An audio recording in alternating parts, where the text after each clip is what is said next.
끝판대장입니다. 구독과 좋아요, 알림 설정 그리고 댓글까지 부탁드리겠습니다. 참 지루한 상황이 계속 되고 있습니다. 사실 무슨 말을 해야 될지도 지금 모르겠어요. 너무 계속 횡보만 하니까 별로 할 말도 없는 그런 수준이고, 사실 이제 많은 코인 유저들도 좀 시장을 많이 떠난 것 같고, 그리고 뭐 증시도 국내 증시도 괜찮고 하다 보니까 미국 증시도 나쁘지 않고, 그래서 더 하입이 없는 그런 상황처럼 보이는데, 사실 이런 어떤 억가와 그 다음에 어떤 지루함을 다 견디고, 그리고 플러스 도미넌스까지 다 견뎌야지만 오는 게 알트장이거든요. 근데 그래서 굉장히 멉니다. 굉장히 멀어서 이걸 뭐 어떻게 더 이상 설명해야 될까라는 생각도 좀 들긴 하는데, 사실은 이 박스권을 계속 유지하는 상황이었고, 올라간 상황에서도 조정을 주면서 다시 박스권 아래권으로 아래쪽으로 왔는데, 이 구간을 어쨌든 계속 지키지 못한다면 또 아래로 한 번 더 갈 가능성도 있어 보여요. 근데 많은 사람들은 이걸 보고 있을 거고요.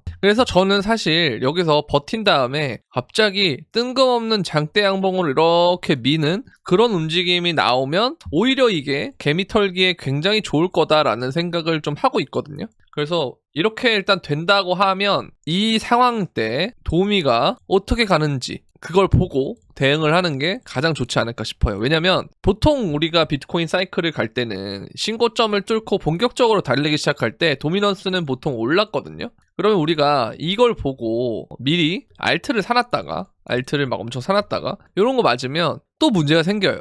그런데 이 상황에서도 불구하고 올라가는데, 만약에 올라갈 때 도미넌스가 떨어진다, 그럼 그거를 확인한 다음에 알트로 조금씩 더 넘어가도 나쁘지 않다는 거죠. 전혀 문제될 게 없다라는 그런 말씀을 드리는 거고. 근데 사실 이 도미넌스 차트도 굉장히 진짜 약간 빡치는 게, 보시면 여기서부터 이어지는 요 선들을 계속 얘가 저항을 막고 있긴 하거든요. 근데 요번에 저항을 맞는 척 하더니만은 다시 보면은, 자 이렇게 확대를 해서 보면 다시 이렇게 올라가요. 여기서 4시간 봉으로 보면 조금 더 잘 보일 텐데, 자 보시면 이렇게 떨어지다가도 갑자기 올라갑니다. 그리고 또 올라가면서 또 사람들이 겁을 먹으니까 또 이렇게 기웃기웃 내려가고, 이 과정이 계속 반복되고 있어서, 이런 상황에서 만약에 뭐 도미가 떨어질 것 같습니다 라든지, 아니면 도미가 올라갈 것 같습니다 라든지, 이거를 섣부르게 예측하기가 굉장히 리스크가 큰 거죠. 물론 예측이 성공하면 그만큼 우리는 돈을 많이 벌 수 있겠지만, 이게 반대로 됐을 때 리스크가 크다는 거는, 우리가 이제 어느 정도 지금은 코인을 남아 계신 분들은 굉장히 고인물이 될 가능성이 높아요. 강제적으로 내가 싫든 좋든 어느 정도 시장에서 오래 있던 사람들이기 때문에 나름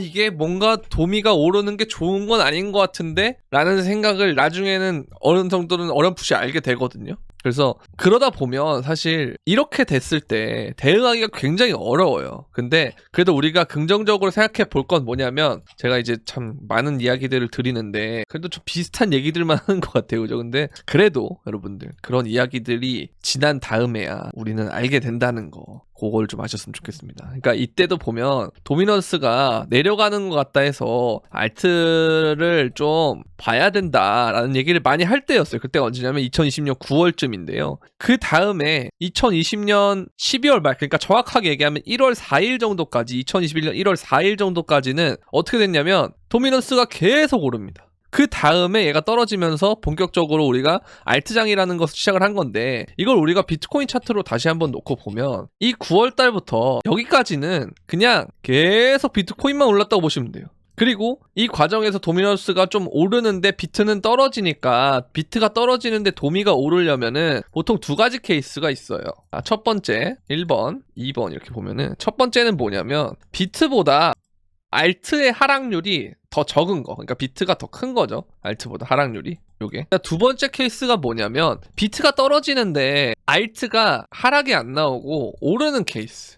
근데 보통 우리는 이때 요 2번보다는 1번의 경우가 많아요. 그러면 우리는 앞으로 남은 게 뭐냐면, 그러니까 비트가 오르는 상태에서는 도미가 오르는 경우가 많았다, 그죠? 그 다음에 비트가 떨어질 때 도미가 떨어지면 그 다음에 비트가 올라가는 상황에서 도미는 떨어지면서, 이때부터가 우리가 흔히 얘기하는 알트장의 시작이었다라는 거죠. 뭐 예를 들면은 EX 21년 2월부터 요걸 보시면 되는데요. 그러니까 이 기간들을 얘기하는 거예요. 요 기간들. 자, 그러면 우리는 좀 더 확대를 해서 보면 사실 우리가 2020년 3월 코로나 빔 이후에 보면 계속 비트코인은 여기까지 계속 오른단 말이에요. 근데 알트가 우리가 알트장이라고 인식하는 시기는 여기란 말이에요. 굉장히 이 전체 장에서 어떤 일부분이라는 거죠. 그러면 이 일부분이라는 거를 우리가 역대급 알트장이라고 우리가 기억 속에 갖고 있다는 거는 결국 뭐냐? 이 짧은 시간 안에 알트가 엄청나게 오른다는 거예요. 근데 그러려면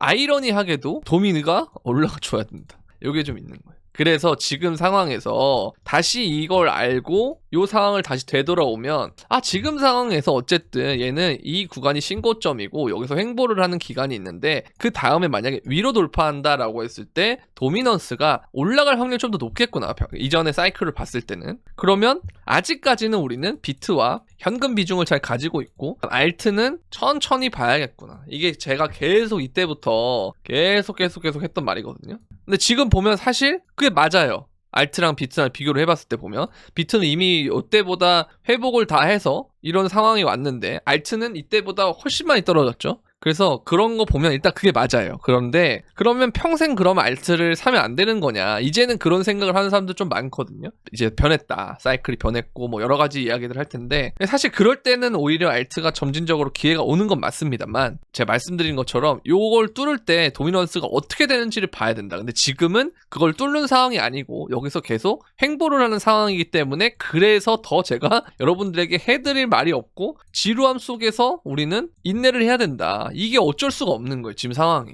항상 이 사이클이 보통 그렇기 때문에. 그죠? 그래서 어쨌든 이 비트코인을 우리가 쭉 보면은 차트상으로 봐도 이러한 역헤드 숄더 모양이 나올 것 같잖아요. 위로 돌파를 한다면.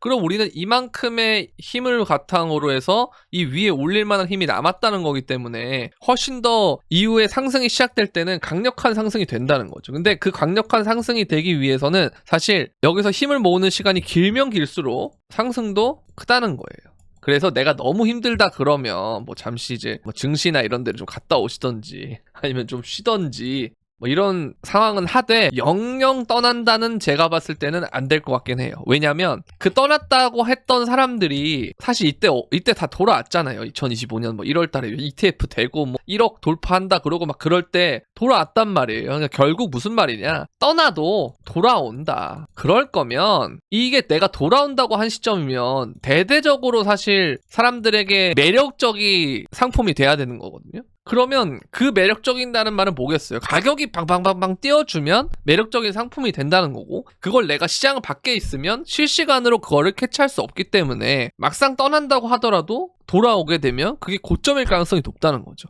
그래서 그런 것보다는 그냥 순리대로 가시는 게 가장 좋을 것 같다라는 생각을 합니다. 좀 더 기다려 보시고요. 전혀 이 횡보는 뭐 길어지면 그냥 길어지는 대로 의미가 있어요. 그러니까 뭐 여러분들 옛날에 이제 노래 가사 보면은 뭐 지나간 거는 지나간 대로 의미가 있죠. 뭐 이런 얘기가 있잖아요. 이것처럼 횡보를 길어지면 길어지는 것만큼 그런 의미가 있다. 이해되시죠? 그렇게 이해를 하시면 될 것 같고 자 이제는 현물 ETF가 계속 순유입이 들어오고 막 6거래일 연속 들어온다 이렇게 얘기는 하는데 정작 피트 가격이 그대로니까 사람들이 관심이 없어요. 자 그렇다고 해서 이게 돈이 안 들어온 건가요? 그건 아니거든요. 그러니까 이런 것들이 우리가 횡보를 하는 기간에 계속 쌓이기 때문에 이후에 올라갈 때 횡보가 길면 길수록 더 강한 힘으로 나오는 것이다 라고 이 얘기를 하시면 될 것 같고요. 자 그리고 뭐 기업의 암호화폐 매입을 하는 게 이더리움보다 솔라나가 적합하다 이거는 제가 나중에 생각을 해봤을 때 알트코인 장이 오면 뭐 솔라나나 다른 알트들이랑 또 이제 기업들이 사게 되면 이것도 역시